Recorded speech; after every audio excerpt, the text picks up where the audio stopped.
شہر بغداد سے کچھ فاصلے پر ایک چھوٹی سی بستی تھی جہاں ایک بوڑھا شخص اپنی زندگی کے آخری دن گزار رہا تھا۔ وہ ایک خاموش، عاجز مگر دانا انسان تھا۔ اس کے 5 بیٹے تھے جن میں سے سب سے بڑا یوسف تھا۔ یوسف ایک ذمہ دار تھا جو دن بھر کھیتوں میں محنت کرتا، زمین سنوارتا اور فصلوں کی دیکھ بھال کرتا تھا۔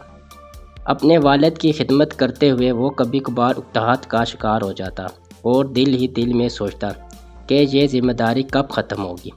شام کو جب وہ تھکا ہارا واپس آتا تو اس کا بوڑھا باپ حکیم خاموشی سے بیٹے کی تھکن کو محسوس کرتا۔ حکیم کے دل میں بیٹے کے لیے بے پناہ محبت تھی، لیکن وہ کچھ کہے بغیر صرف نظریں جھکا لیتا۔ کچھ عرصے بعد حکیم نے یوسف کے رویے میں تبدیلی محسوس کی۔ اس سے اندازہ ہو گیا تھا کہ یوسف اب اسے ایک بوجھ سمجھنے لگا ہے۔ ایک دن حکیم نے یوسف کے قریب بلایا اور کہا، بیٹا، مجھے معلوم ہے کہ تم پر بوجھ زیادہ ہو گیا ہے۔ فکر نہ کرو، میں چند دن بعد تمہارے دوسرے بھائی کے پاس چلا جاؤں گا۔ تم اپنے کام اور زندگی پر توجہ دو، میرے لیے پریشان نہ ہونا۔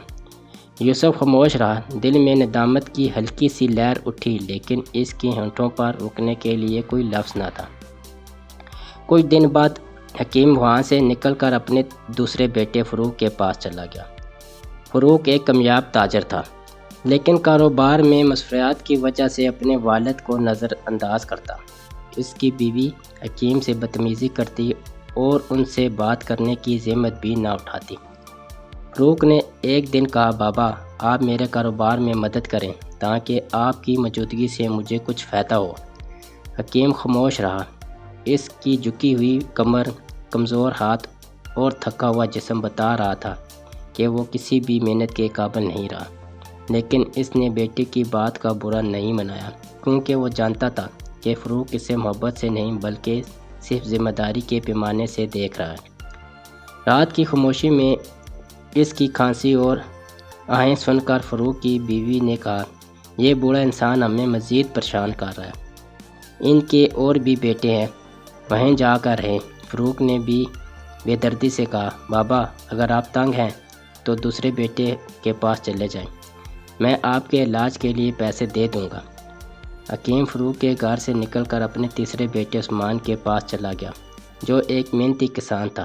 عثمان نے والد کا احترام تو کیا، لیکن مصروفیات کی وجہ سے ان کے حالات پر دھیان نہیں دیا۔ اس کی بیوی بچوں کے سسر کے پاس کھیلنے بھیج دیتی، جس سے بوڑھا حکیم اور بھی زیادہ غمزدہ ہو جاتا۔ وقت گزرنے کے ساتھ حکیم کی حالت بگڑ گئی اور وہ وہاں سے بھی روانہ ہو گیا۔ چوتھے بیٹے احمد کے گھر پہنچا، جو ایک دھوکے باز اور لالچی انسان تھا۔ اس نے والد کے استقبال میں خوشی کا اظہار کیا، لیکن اسے خوشی کی وجہ صرف یہ تھی کہ شاید والد کے پاس کچھ مال ہو۔ جب اسے معلوم ہوا کہ باپ کے پاس کچھ نہیں ہے تو اس نے بھی نظر انداز کرنا شروع کر دیا۔ اس کی بیوی تو سسر کو ایک بوجھ ہی سمجھتی تھی اور تکلیف دیتی رہتی۔ احمد نے بھی آخرکار بے رحمی سے کہہ دیا، بابا، میں آپ کو مزید نہیں رکھ سکتا، میرے پاس وقت نہیں ہے۔ حکیم اپنے سب سے چھوٹے بیٹے عبداللہ کے پاس گیا۔ عبداللہ ایک غریب لیکن محنتی اور دیانتدار انسان تھا۔ اس کی بیوی بھی نیک وفادار تھی۔ وہ دونوں حکیم کی دل سے خدمت کرتے۔ حکیم کو یہاں سکون اور محبت ملی۔ اس نے اپنے دل سے دعا دی اور کہا، عبداللہ، میرے بعد بغداد کی فلاں گلی میں جابر نامی شخص کے پاس جانا اور کہنا کہ حکیم وفات پا چکا ہے۔ وہ تمہیں ایک امانت دے گا، یہ امانت تمہارے لیے ہے، اپنے بچوں کی بہتری پر خرچ کرنا۔ چند دن بعد حکیم اس دنیا سے رخصت ہو گیا۔ عبداللہ غم سے نڈال تھا۔ اس نے سب بھائیوں کو جنازے کی اطلاع دے دی۔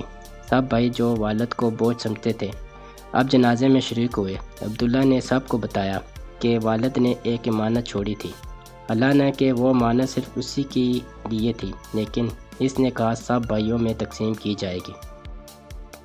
جب عبداللہ بغداد سے واپس امانت لایا تو وہ حیران رہ گیا۔ امانت میں بازار کی قیمتی دکانوں کے کاغذات، زیورات اور سونے کے سکے موجود تھے۔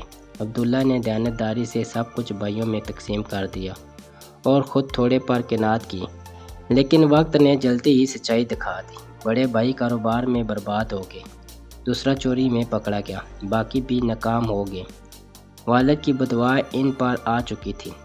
دوسری طرف عبداللہ نے محنت، دیانت اور والد کی دعا سے کامیابی حاصل کی، یہاں تک کہ اس نے پورا بازار خرید لیا۔ وقت کے ساتھ وہ بغداد کا امیر بن گیا، لیکن جب بھی اپنے والد کی یاد آتی آنکھیں نم ہو جاتی۔ نتیجہ نمبر 1، والدین کی بہترین تربیت بچوں کو زندگی کے نشیب و فریز میں سنبھالتی ہے۔ نمبر 2، والدین کو کبھی بوجھ نہ سمجھیں، کیونکہ کل کو آپ بھی اسی مقام پر ہوں گے۔ نمبر 3، والدین کے ساتھ محبت، عزت، حسن سلوک نہ صرف دنیا بلکہ آخرت میں بھی کامیابی کا ذریعہ ہے۔